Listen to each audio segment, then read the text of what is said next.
Okay, let's talk about inventory turnover ratios. So inventory turnover ratio simply tells you how efficiently you are rotating your inventory. Now inventory is being measured at cost or NRV. So on numerator, the cost of entire goods which have been sold is being taken, and in denominator, average inventory is being taken, which is like opening inventory plus closing inventory divided by 2. So if we go to our balance sheet and P&L and try to see our cost of inventory, so or the cost of goods sold, so this is our profit and loss statement, and within this profit and loss statement we can see our cost of goods sold is $250, or the numbers are in thousands, so $250,000. Now what are our opening and closing inventories? So for that we need to go to our balance sheet.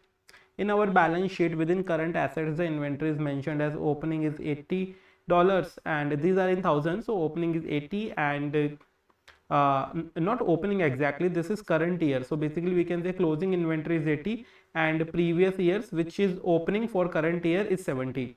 So we will be taking average of both of them, which will come 75. So let's go below and see how this has been calculated. So if we go to our inventory turnover ratio here, so we can see that the cost of goods sold is 250 and our average inventory is 75 here, as we can see, and when we calculate it we get 3.3 times. So it means that we are rotating our inventory 3.3 times in a particular time frame or a year.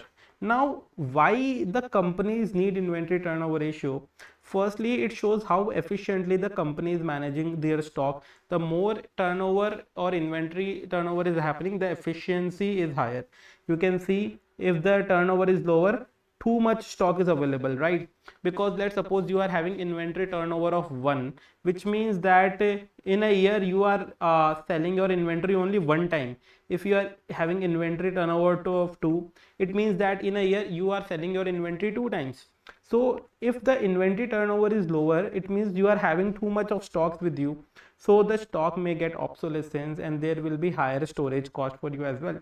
And if the inventory turnover is high, then it means the sales are very strong because you are just rotating, buying the money, selling, buying the goods, selling the goods, buying the goods, selling the goods.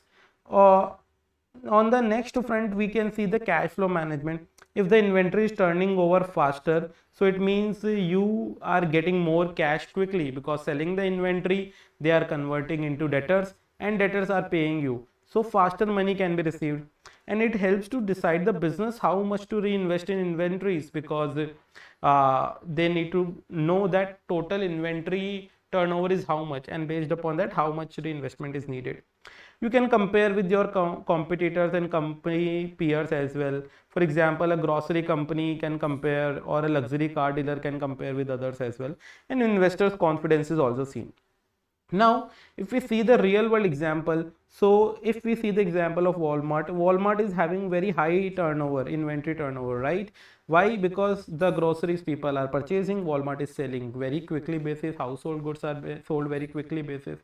If we see the Apple company, they maintains relatively lean inventory turnover because they don't want to hold a higher inventories of older model. So Apple also holds a very less inventory, because every time the new phones comes, old inventory won't be usable for them, so they also maintains very low inventory. If we see example of any automobile dealer, often it has been seen that low turnover is there, because car takes longer time to sell, because the cars are not sold each and every day.